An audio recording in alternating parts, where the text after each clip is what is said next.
Welcome to Mixed Signals from Semaphore Media, where we are tracking the wild changes in this media age. I'm Max Tawney, media editor here at Semaphore. With me, as always, still from across the world. This week, he's in Latvia, I believe, is Semaphore's editor-in-chief, Ben Smith. Hi, Ben. How's Latvia? It's great. I feel like you just doxed me, Max. It's a pretty big country. I mean, it's not like the world's biggest country, but it's an entire country. Not given any specifics. Shout out to our Latvian listeners. Well, this week on the show, we're not going to be talking about Latvia or the Latvian media ecosystem. We're going to be talking about something a little bit closer to home, which is the New York City mayoral primary and what it means for media. Our guests on the show this week are Rebecca Katz, the founder of the political media agency Fight, and Morris Katz, of no relation, who ran the media campaign for Zohran Mamdani, the presumptive Democratic nominee for the mayor's race. We will ask them to go behind the scenes of Zohran's media strategy and talk about how the internet, short-form video, and podcasts have completely changed what matters in a political campaign cycle. Yeah, I think I'm very curious to learn whether the medium is the message, whether the candidate is the message, but it was an extraordinary media campaign that I think everyone has been looking really closely at. Well, I know we're excited to dig into it with them right after the break. So, Ben, I imagine this must be minorly annoying for people who do not live in New York City, but the entire media world, which is, of course, based in New York, over the last week and a half, has been obsessed with the New York City Democratic primary mayoral election. It was pretty funny. I was talking to my dad on the night that it happened. I was like, oh my God, it looks like, Zohran Mamdani, the socialist candidate, he's 33 years old. He's my age, is going to be the next mayor. And my dad was like, who? He lives in California.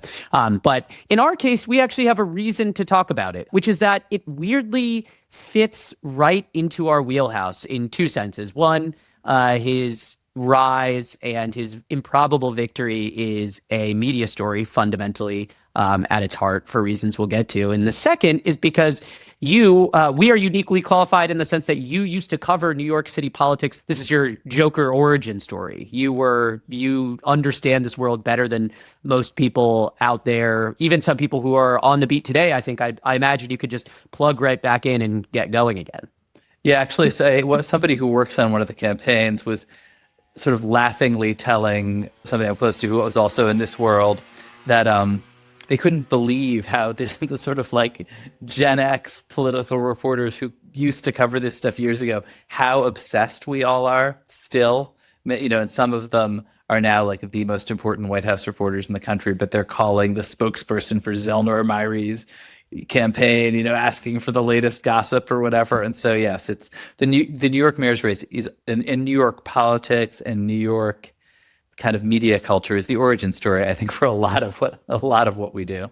Yeah, Ben, I think about 2 or 3 months ago, when the conventional wisdom was, oh, this guy's kind of picking up a little bit of steam, but he'll never be able to actually do it. He's going to get his like little slice of the kind of lefty online folks and never going to take off. I asked you about it and you told me you were one of the first people, who told me that you thought he actually had kind of a legitimate shot, which made me less surprised than I think some people as the gap started to narrow. But why did you think that he actually had a chance to win this thing? Yeah, I mean, I think, my sort of, I guess, modern media lens was really in competition with my like hard-boiled New York reporter lens, because the sort of traditional New York thing is that this internet stuff, this meme stuff, this like people under 50 and what they think about stuff never really winds up mattering in politics. And it's kind of the old hacks lumbering to the finish line most of the time. But Mamdani really obviously captured a new way of communicating. He was just using vertical video so effectively, felt kind of fresh, was tapped into just sort of ridiculous New York stuff. He was jumping in the water on New Year's Day in Brighton Beach with the polar bear, wearing a suit to propose a rent freeze. And it was like kind of corny in a very particular way that worked. I'm freezing your rent as the next mayor of New York City. Let's plunge into the details. More than 2 million New Yorkers live in rent-stabilized units. The other thing about Zohran Mamdani, I covered New York politics for a long time and remained totally obsessed with it. I don't think I'd ever heard of the guy before December or January. Like probably the first time I ever heard of him was seeing one of his viral videos. So like he really came out of nowhere. That's the reason why I feel like both of us are pretty excited for today's and pretty fascinated by our guests on today's episode, one of whom you've actually known for a really long time. So Ben, talk to us a little bit about them and what you're most interested to hear them speak to. Yeah, we've got Rebecca Katz and Morris Katz. They are not related to each other, separate Katzes. And Rebecca's, been around national politics, New York politics for a long time. She worked for Harry Reid for a while. And then what I remember is years ago, she had started her own consulting firm in New York and was trying to get me to meet this kind of enormous, quirky lieutenant governor of Pennsylvania. And honestly, like I couldn't figure out why she was talking about him and never met John Fetterman back in, many years before he became this very central national figure. Do you regret that? Not meeting him? Oh, yeah, of course. Yeah, of course. I mean, what a great story he turned into. But I guess I didn't, like her pitch was, this guy feels different from everybody else. Like you'll get it when you see it and you hear him and you'll see why that's going to work. And I just didn't see how that was going to work and was wrong. And I think she has made a specialty of working with candidates, with him, with Ruben Gallego, the Democratic senator from Arizona, and now with Mamdani. And she launched an agency called Fight. And Mamdani's a client. And the guy who worked very embedded with Mamdani's campaign for the firm is her colleague, Morris Katz. And so, like, they've really been in the trenches of this, but they've also been in the trenches in the context of building what is basically a political advertising agency.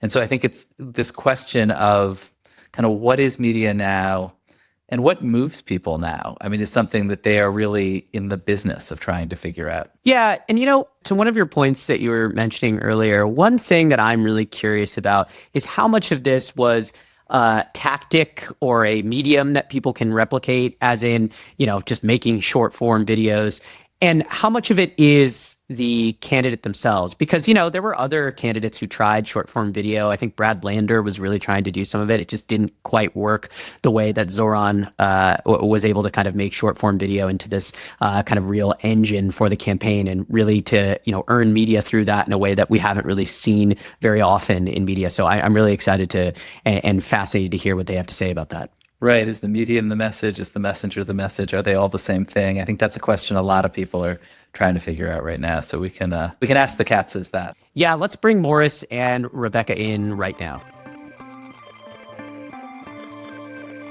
Rebecca Katz, Morris Katz, thank you so much for joining us. Good to be here. Thrilled to be here. We're both thrilled to be here. I guess I wondered, to kick it off, Rebecca, you and I have known each other a long time, and you recently founded this political media agency called Fight. And I wonder, can you just give us the landscape on sort of what you do and particularly what you did and didn't do for the Mamdani campaign? Because you and I had a very long email exchange in which you were very clear about not wanting to take credit for anything you hadn't done.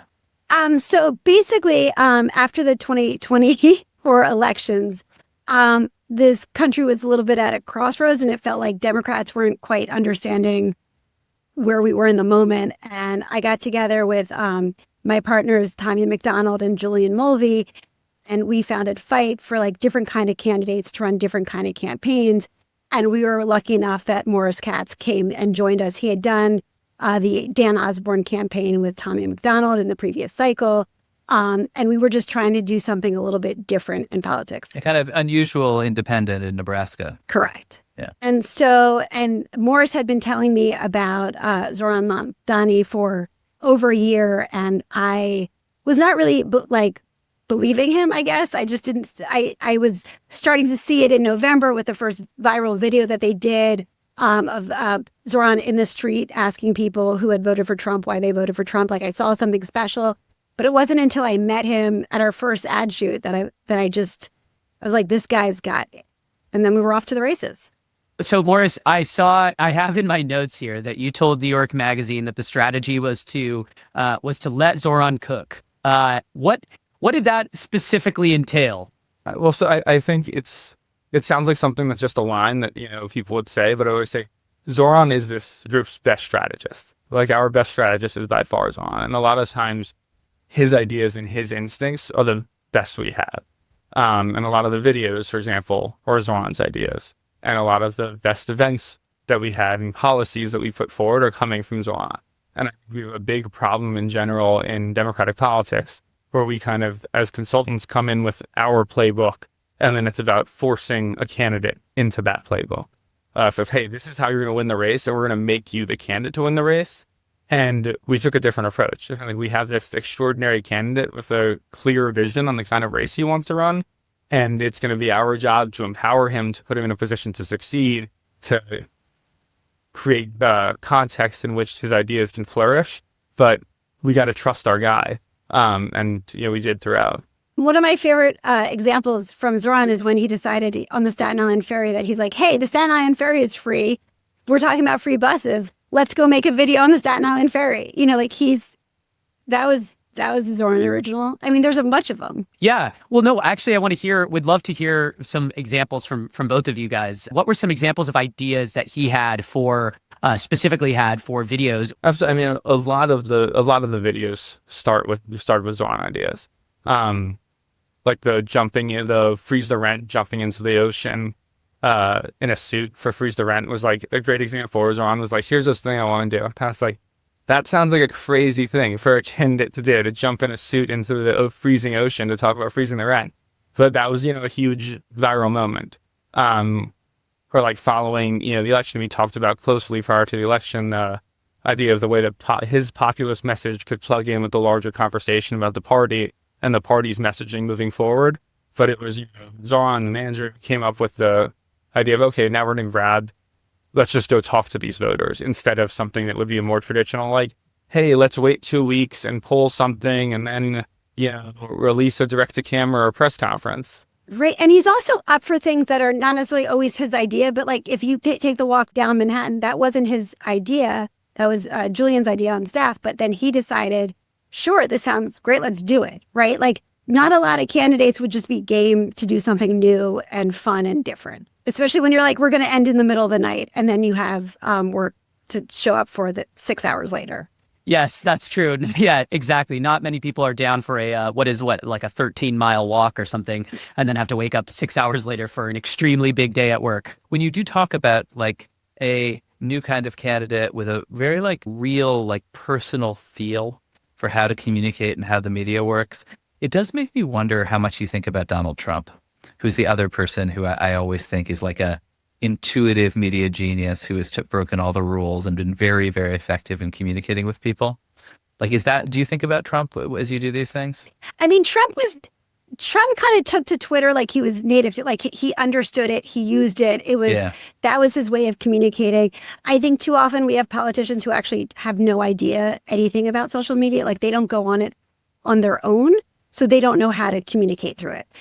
Zohran's obviously like native to it and it's easy for him and he uses it and he's creative and he like knows how to have fun with it too. Like he wasn't writing like having staff write like a cringy, like Taylor Swift clap, right? He was actually able to think of ideas and have daily messages that he would just record on his own and load up on his own. You didn't have to teach him how to do it. I think there is I think Trump's understanding of kind of new media allowed him to dominate and define the conversation in a really powerful way, where it wasn't just beholden to, what was the conversation on television. It was, I can use my direct line of communication to then shape what the conversation is on the nighttime news. And I think like that has sent Democrats reeling in some ways, where it's like, now we're not allowed to talk about the actual news. We have to talk about, a manufactured crisis that Donald Trump has decided is politically convenient. And I think, Zohran kind of was able to do the reverse of that in this race in a lot of ways. What's the reverse of that? I think the reverse of that is like, on affordability, I think Zohran was able to early on identify that affordability was this massive crisis in New York. It's something all New Yorkers were feeling. It's something they were talking about. Even if polls weren't necessarily capturing it as the top issue, part of that is because I think there was so much baked in cynicism about any politician's ability to actually change it. But Zohran was like, no, if we actually talk about this issue and the ways in which we can change it, it can move that more to the forefront. And then by the end of the race, affordability was massively the top issue in the race, and it was what everyone was talking about. And that's something you rarely see from Democrats, especially like usually you see them looking at polling and saying, okay, it's static. we're going to have to talk about crime. We're on the defensive, blah, blah, blah, blah. And Zohran went in and he actually changed the conversation and made it more about what people were focused on. I also wanted to say, like, having a younger candidate makes a difference. Like, we had an ad shoot a couple weeks ago where the attacks were coming at Zohran. We were writing a script pretty quickly. And Zohran just like sat down at the laptop to kind of bang it out a little bit with people yelling. Usually you have the candidate maybe saying what he wants someone else to write, but you rarely see the candidate himself taking a little bit of ownership and really like getting to it in the way that he has. It's different. There's this idea that's kind of been percolating or being talked about or debated among some people in Democratic circles, particularly Democratic digital circles, since Trump's election, that, we need to find candidates who are more native to the media forms of the moment. And candidates will be better at making vertical videos or making long form YouTube videos or podcasts if they actually consume that content. Yeah. Do you think that that's true and important? And also, does that change the way that Democrats should be thinking about selecting their candidates? Should they be looking for people who seem to be more, terminally online? Is that like a good thing now? Oh, Max, you're singing my song right now. I mean, I do think, I wouldn't say terminally online, but I think we need to have candidates who actually understand the media moment that we're in. And, I think if you look at the last election, we won with people who were like high information voters who read the newspaper every day, right? But that's not the electorate anymore. People are leading very busy lives, and we have to kind of meet them where they are online, whether that's YouTube Shorts or Reels or TikTok or whatever. And I think we need candidates who can adapt to it. And right now we have a lot of older candidates who are learning like how to do some of this from their grandchildren. And we need candidates who actually grew up in it and understand how to communicate, who are naturals. Ezra Klein and Chris Hayes had this interesting conversation the other day about whether vertical video kind of has its own politics. I think Ezra said that Zohran is the first Vine politician. That's like a very deep cut I won't ask you to explore. And Chris Hayes said that he thinks that the vibes directionally in vertical video are more positive. And I think he means like emotionally positive rather than kind of liberal than the vibes of X. And I wonder, and that's this sort of question of whether the medium is the message, but do you think that vertical video pushes a particular kind of politician and a particular kind of politics? Or does it just serve people who are good at it in whichever direction? I think part of Zohran's success in this was people are not scrolling through social media to feel worse. They may often be the result, but they're going to Instagram or they're going to Twitter to distract themselves from, their jobs or whatever thing they don't want to be doing at the given moment or thinking about at the given moment. It's a form of entertainment in a lot of ways. And I think part of Zohran's success was in this constant and positive energy and hopefulness.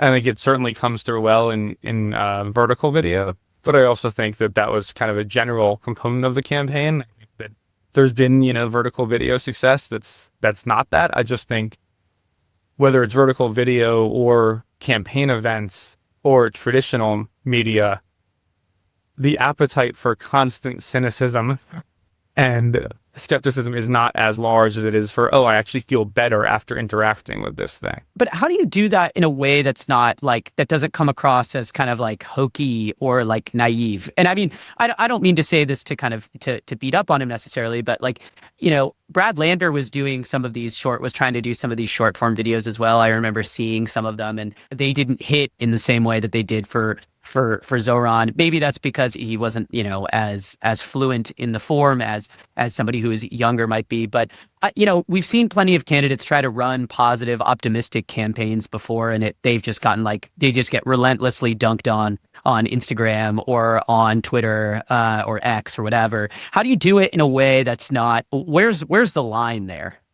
I think you have to find the lane that is sincere to the candidate. And I think a lot of Brad's videos were very good. And, you can't guarantee any video is going to go viral for whatever reason. But I think you look at kind of Bernie and AOC and some of the content that they've put out from the Fight Oligarchy tour that's done really well. That is positive and hopeful in a way that's very different than, Zohran fast walk and talk down the street but that is still fully, you feel better after you watch it. And even if it's relying on, validators who are at the rallies or clips of the speeches. And so there are a lot of different ways to get there, but it's about kind of landing it in a way that feels authentic. But do you think like short video in some like bigger picture way is like pro-socialist? I don't mean like that this is what the Chinese Communist Party is doing necessarily, but just that like left-wing, that there's something about the left that maybe where Twitter was good for the right, these forums are good for the left. Do you think that's true? I think that it's hard to disconnect some of Zohran's success from some of the policies, not necessarily like, oh, if you're socialist, you can go viral, and if you're moderate, you can't. But I think people are eager for the benefit of the medium is this direct transparency and clarity. And if the things you're then saying on the medium aren't direct or clear or transparent, they're not going to break through the same way. And so I think it's about, matching a clear message to a clear form of communication so it doesn't feel, lost somewhere in the middle. Well, this is a good point to take a quick break. We'll be right back with Rebecca and Morris after this. This week on our branded segment from Think with Google, I spoke with Google's VP of Marketing, Josh Spanier, about a new era for media planning. So one of the great challenges for the marketing industry through all of history has been how to figure out whether the hundreds and millions and billions of dollars the industry is spending are actually working. In the year 2025, how do you do that? Growing up, then, I assume your parents told you that TV or too much TV was a bad thing for you, right? Oh yeah, I wasn't allowed to watch TV. The marketing industry has kind of suffered from too much TV. We have spent 75 years using the notion of the number of people watching a TV show, therefore the number of people seeing your advert as the proxy for success.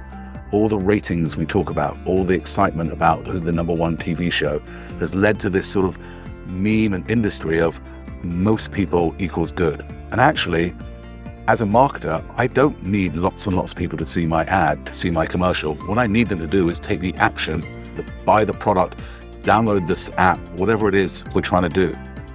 So the TV industry has in some ways been a bit of an anchor for what we really need to do.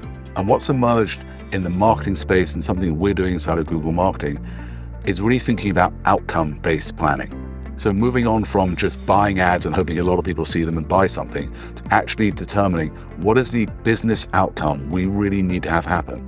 And then using Gemini, AI, sophisticated modeling to model out what tactics and channels will deliver on those outcomes. And we're all getting pretty good at it across the industry. And it's a really exciting step forward because it's a much stronger conversation with your CFO, with your CMO, when the CMO and CFO says, I need to sell this many phones. And you can say, okay, for this budget and this approach, you'll get this many phones at this level of cost per phone, whatever the targets or metrics might be. So that's how the world is really moving on, breaking the paradigm from TV as just large-scale reach to actually the outcomes you're trying to get from a marketing perspective. What advice would you give people trying to shift into an outcome-based system? So you got to start with clear business objectives. That's the first thing. What are you trying to achieve? You then need to invest in the right measurement tools and techniques and methodologies, work with the right partners. And then third, you got to be pretty willing to be agile and adapt. Outcome-based planning is pretty fluid. Your competitor changes their pricing, that's going to impact your business results. You need to move on the fly and adapt. Doing those three things, starting with clear business objectives, investing in the right measurement approaches, and then being agile is a great start to outcome-based planning. And where can people find out more? If you head over to thinkwithgoogle.com and do a search for Guide to Modern Marketing Planning, there's a great article that covers outcome-based planning and a whole lot more information in one place. Thanks, Josh.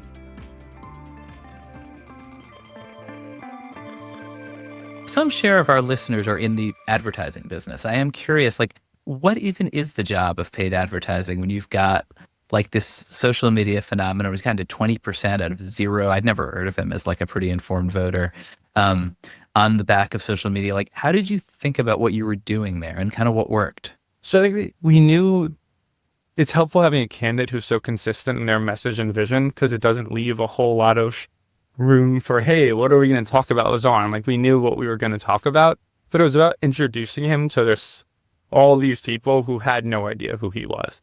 And we were getting these polls back where he'd be at 20%, but with 60% name ID. And so we would, felt like, okay, well, now we're introducing him to 40% of the electorate, a slightly older portion of the electorate, people who are a little bit less informed.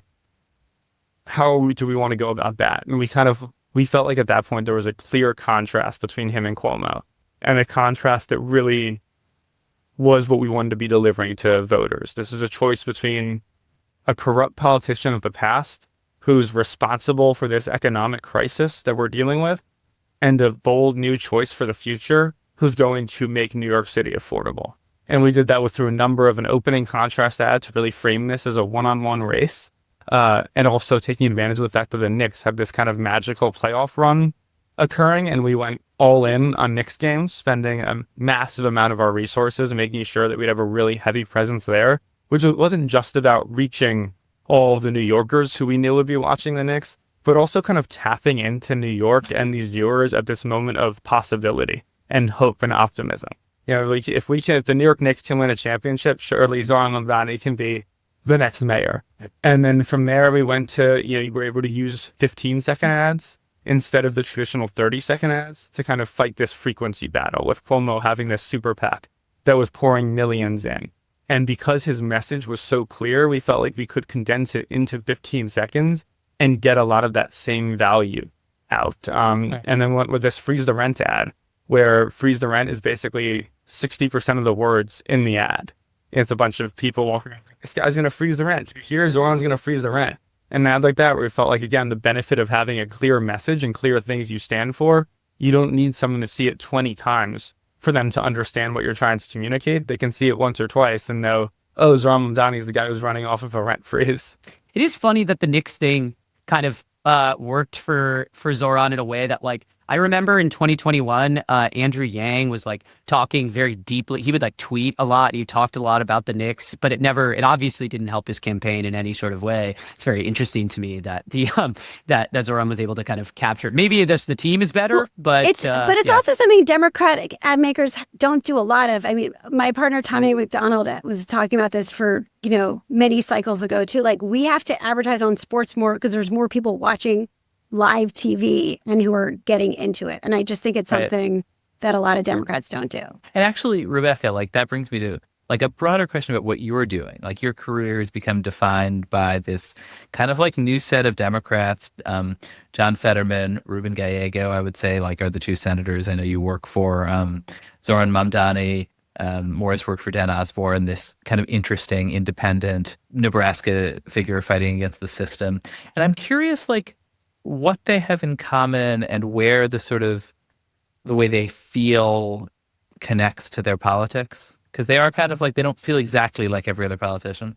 No, and they're not like each other. Let me just be clear. I think a lot of these people would not want to compare themselves with the other one. But what I will say is that they all have a fundamental understanding that the system doesn't work for everybody, right? And that, like, it's kind of broken and that we need to make real change here. And I mean, when I tell this story all the time with Ruben Gallego, we were making an ad and he was saying, it's not just that the costs are too high, it's that we need to tell people it's not their fault, right? That, like, everybody is struggling. And I think there is a way to actually talk to when you're running a campaign, to talk about the people versus talking about yourself.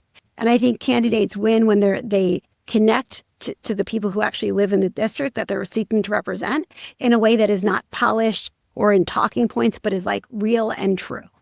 And I don't know why it is so hard to find those candidates, but I think when you find them, you need to run them and they will win. But I guess, like, to be a successful person who is standing up to the system, like, is it important that you wear jorts? I think everybody has their own personality, right? I mean, Zohran Mamdani has worn a suit every day for like how many days now? I don't know. Like, it's just like everybody has their own thing, but it has to be true to who you are. That's it. Like, you can't just fake it. Like, it's like when everyone just starts cursing because they think cursing is in, or they think, like, it's just like, just be fucking normal, right? Or not be normal and own it. Like, it's not that hard. Yeah, Ben, I actually don't think that Fetterman ever wore jorts. I think he just wore shorts and cargo shorts. Gym shorts, gym shorts. Gym shorts. That's right. That's right. I do remember the gym shorts outside in the winter thing. But I guess, another kind of separate elephant in the room here, and this is a question for you, Rebecca, which is, I mean, as we're recording this, there was some viral stuff earlier today about Fetterman, not wanting to be there, in the Senate for, this big debate over the big beautiful bill, as it's referred to. I'm really curious what your feeling is, about the recent stories and everything that's kind of come out on Fetterman. I'm sure you have a unique perspective on that. I'm really proud of the campaign we ran in 2022. I think we did amazing things, and I'll stop there. I don't, I'm busy in New York right now. Are you still working for him? I am not. I haven't been working for him for over a year. The other question that I'm kind of curious about, what's the distinction here between like strategies that can be replicated in terms of like medium, as in, politicians should be going on podcasts more, or doing more short form videos or whatever, versus just like having a candidate kind of with who is charismatic, right? It's undoubtedly true that there were some other candidates who read all of our articles about media and tried to implement them and came up short. How much of it is charisma versus kind of the medium itself? I think it's like what Rebecca was saying earlier, where it's kind of about matching the candidate to the media. And so like, Tim Walz, for example, or something, I think he did it once or twice, but it's like Tim Walz could have been doing, college football games and high school football games every single week, and he would have been incredible in that content. Like, would it have been great if he was like in a suit jumping into the ocean talking about freezing the rent? Probably less good. Would it be as good if Zohran was, commenting on a high school football game in Texas? Like, probably not as good. So I think there is like a, matching people to areas in which they're organically comfortable. In non-traditional media is a kind of critical thing across the spectrum. And I think part of the problem we get into is it's like a copycat business where it's like, oh, this worked for this person, so now let's do the exact same thing for this other candidate, instead of that kind of overall approach. One other thing I'm kind of curious about here is I've been thinking a lot about the ways in which the media landscape has changed. I wrote a little something about, the New York Post's kind of indecision over kind of who to back and how hard to go at Zohran versus at Cuomo. I'm really curious, like, would it have been possible in this race for Mamdani to still win and basically entirely circumvent the old school kind of media? Or do you think it was important to kind of be able to do both? I don't know. How did you think about old media versus new media in this kind of context, and who was consuming it? Zohran Mamdani was hit every single day by the New York Post. Like, it was just every single day they were saying how fucking terrifying he was, right? And that's not how a lot of New Yorkers get their news. I mean, there's this, I remember back in the de Blasio administration, staffer, senior advisor to the mayor, famously told the Daily News that their paper didn't matter anymore. And then she basically said, you want to bet? And then just destroyed him, right? Mm-hmm. And that was 10 years ago. It is harder for it. It wasn't true then, but I think it is a little bit more true now. Like, you can't ignore the media, but I don't think the tabloids rule the day. I say this like hoping not to get now killed by the tabloids, but like, don't rule the day the same way, right? Because not everybody, like, when I first moved to New York 15 years ago, or people on the subway, everybody was reading the paper in the morning, right? Right. Nobody reads the paper on the subway in the morning anymore. Everybody's looking at their phones. Right. So it's just like, you have to adapt with it. You have to. And that's New York City. Like, every campaign, you have to do it a little bit different where you are. And yet, one of the big pieces of media conventional wisdom now is that you don't have to talk to the press. Nobody talks to us anymore. Like, minor congressional candidates half the time won't return your call. I love reporters. I try and talk to reporters all the time. I just want you to know that. Okay, noted that you like us. But in general, it's no longer considered like an important part of being a public figure, being a business executive, or being a politician, or being an athlete, just to talk to the media, to answer questions, to be open. And I wonder if that's changing too. Like, I see it in tech with like the Sam Altmans of the world, who go around us all sorts of ways, but are very open. And again, I noticed that, in fact, Zohran, although you were running a very new style social media, new media campaign, was very, very open to the media. He was one of the first people come into the New York editorial board, to like very engaged with the press in a kind of an almost like old-fashioned Ed Koch, Rudy Giuliani kind of way. I was curious what that is. Like are these people who say that we don't matter also getting it wrong? Please say yes. I think yes. And like that was a very deliberate early on choice from Zohran. It was like, I will talk to anyone about anything. And I think, you're trying to reach a ton of different people, and different people get their news in different ways. If you just write off media, that's a lot of, it's less about writing off those specific publications or papers, but in some ways it's writing off the people who are reading them, who are relying on them for their news. And that wasn't something Zohran was comfortable doing or willing to do. And so I think there's real value in it. I also think that there's a balance of using some of the new media stuff to drive narratives so that you're shaping a lot of the traditional media. And so by having his own platform, which he was aggressively putting out his vision for the city, he was then able to, when he's talking to traditional media, there was a lot of questions about affordability, about halalflation, about freezing the rent. And I think those two things are able to complement each other nicely. Yeah, and one thing you asked about the through line of my candidates, like always candidates who are comfortable in their own skin. Like Zohran can talk to the media because he's comfortable in what he has to say and he's not afraid. And I think that is something that, I think consultants can kind of over prep their candidates and say, don't say this, don't say this. And we get these robots that don't really connect with people on a human level. And I think Zohran absolutely does. And of course, the campaign, isn't over. And in fact, new campaign is just beginning as this week as we're talking about it. And the sort of center right, center left, whoever they are desperately trying to figure out how to stop Zohran. And what is your job in the general election? Like, it's a different electorate. It's a different set of people. They're more conservative. What are you guys going to be trying to do? I think it's the same. Zohran launched knowing he was running with Eric Adams, thinking maybe he was running against Andrew Cuomo. And it's the same message that it was then, which is there's an affordability crisis in this city, and it's because corrupt politicians who've sold out working people for their own personal gain.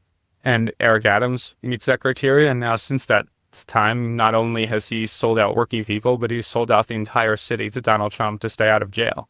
And so I think we feel pretty confident in the fact that we have a mayor who's legitimately compromised to a Donald Trump administration, and that it only makes this kind of contrast all the more clear. I also think that, we saw a lot more New Yorkers show up on Tuesday than anyone expected. A lot of young people from across the city, a lot of immigrant communities, a really diverse working class coalition. And I think a lot of that kind of the shock element of Zohran's late surge was a lot of these people didn't know much about Zohran until last week or 2 weeks because of the nature of how elections work and when people start tuning in. And so the one through line of the entire campaign is the more people know Zohran and the more he's out there, the more they like him. And so I think it's, our job to continue to get him out there, but I think we only see the coalition expanding. Yeah, and I would just say for all the people who are mocking like social media and, we just, like in the debates, you saw a lot of his rivals kind of mocking the fact that he's like good at videos. In the 14 days leading up to the last day to register to vote, 37,000 new registrants got ready to vote. That's in contrast to 3,000 in 2021. Zohran used the videos to communicate and say, guys, TikTok, let's go register to vote. And then people did. And that is important too. He used social media to get more people engaged and feel like they were a part of something. And I think that is something that a lot of politicians can take from that lesson from this campaign without saying they're scared of, socialism or whatever, but they can at least see some of the stuff he did and understand that it's applicable in other races. Well, Morris, Rebecca, thank you guys so much for being here. Congrats. And really curious to see what plays out over the next few months in the general election. Thanks for having us. Thank you, guys. It's good to see you. So, Ben, you've covered a lot of races. You've heard a lot of spin from New York political figures in your time. What did you think about what Rebecca and Morris had to say about Zohran's campaign and why it succeeded from a media perspective? I mean, There is a level, it's good to be reminded in a world where everybody wants to talk about data and kind of like semi-phony complex analytics, that the element of sort of intuition in this stuff is very large. The notion that they just kind of felt some kinship with the New York Knicks and went all in on that is such a like kind of interesting moment. But I think more broadly, just that, like, I think Rebecca right now is working for a bunch of politicians who stand for, in some way, people's disgust for business as usual, their desire to just like toss a hand grenade into Washington. I think it's not necessarily solely a progressive impulse at all. I think it's obviously a kind of Donald Trump, but also you have a bunch of these guys, they are mostly guys, I think, who dress a little differently and talk a little differently. And there's some sort of class signifiers in there. They're not like, and then this is truer of Fetterman and of Ruben Gallego, but they're not like trying to prove to you how well they did in school all the time. I don't know. That clearly works really well. And I do think that if you can't both communicate well in vertical video, and if you aren't just comfortable, I am glad she said that too, because I do think it's true that if you can't just interact normally with journalists and defend yourself and say things, it's just a huge liability now. So you don't think that it would have been to Zohran's benefit to talk more about being a student at Bowdoin? Bowdoin, oh my God. Well, when we have Malcolm Gladwell on, we can ask him about Bowdoin, because he like has a whole thing about how it's the worst college in America because they spend all their money on food. There's also a rebuttal. So people should check out Bowdoin's rebuttal online, lest I forget. But in any case, he didn't bring it up much. So I did see somebody I know asked him about when he was going to start talking about Bowdoin, and he said, wait for the general.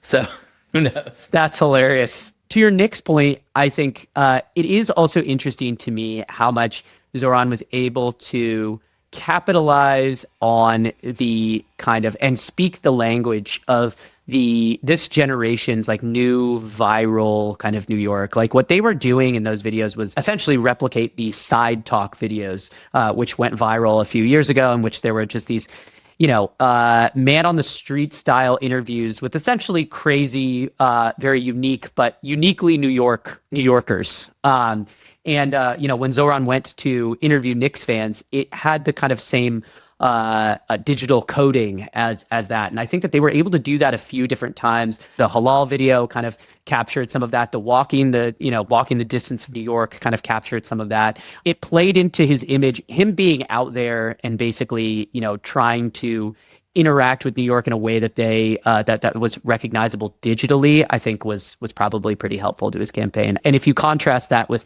Andrew Cuomo making a right turn on red, which every New York driver knows is illegal, in a video that was shared, it's just the optics are quite different. Yeah, and there is always with New York politics, like how much of this is just New York, like, and Zohran is like a very classic kind of New York kid. His dad teaches at Columbia. He went to Bronx Science. The Free Press had some whole rant about whether that really counts as a public school, which is like the most New York possible form of neurosis. And yeah, I'm sure that like we'll have a video with the Ak, but like, by the end of the summer, gotta happen. But there's this question of whether it applies. Like my actual impulse is that these new media lend themselves to populists, to the left, to the right. Yeah. And that like moderate establishment types, for ways that are actually connected to the medium and to the moment, are struggling right now to break through. But I think our colleague Dave Weigel would point out that Mikey Sherrill just won handily in New Jersey, Abigail Spanberger won in Virginia, and that it's also been a really good summer for totally moderate female candidates who like served in the Air Force and want to fight Trump and so I think there's more than one path here, but there is a new insurgent left that has kind of like found its medium that I think isn't going away. Yeah, but I do think that, there is a level to which it is, unique. It's not just the format, and there's not just an easy playbook you can kind of run a million times, right? Part of it is candidate intuition, and just very clearly, what happened here was some sort of alchemy, some sort of formula that involved policy positions that resonated with a group of people, plus a fluency with the medium and good ideas for content, and then just a candidate who had tremendous message discipline and charisma and appealed to enough people, within the Democratic primary. It's not going to be an easy format to replicate, though it'll be fun and interesting to see people try to replicate it, right, and kind of maybe fall short. Yeah, and in your story, you had a great anecdote about his communications director, Andrew Epstein, downloading CapCut, which is this incredible video editing and captioning software, onto his phone just to get these videos in the moment out faster.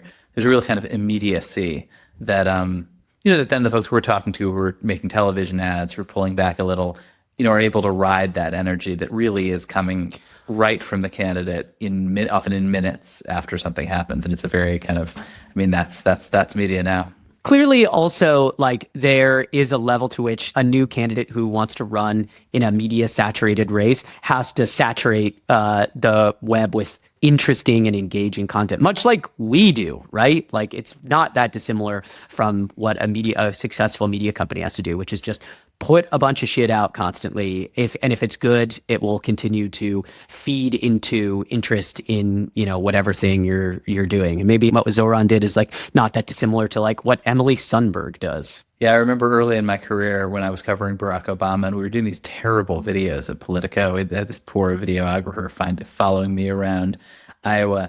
And then I saw the videos the Obama campaign was putting out, and you're like, oh, these are so much better. We're competing with the campaign and we're just obviously losing. And I think with Trump, again, essentially Trump's the editor-in-chief and executive producer, and is basically out competing the media at their own game. And we're now in an environment where we don't just get to cover these people, we compete with them for attention. It's true, but for the people who are still listening to this far into the podcast, I think it shows that maybe we're at least resonating with them. Well, thank you for resonating with us, folks. Well, that is it for us this week. Thank you so much for listening to Mixed Signals from Semaphore Media.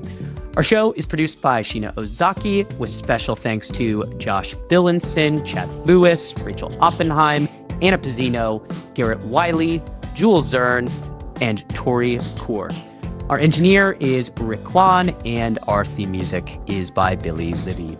Our public editor is Keith Poole, the editor of the New York Post. And if you're watching us on YouTube, please do subscribe. And if you want more, you can always sign up for Semaphore's media newsletter, which is out every Sunday night.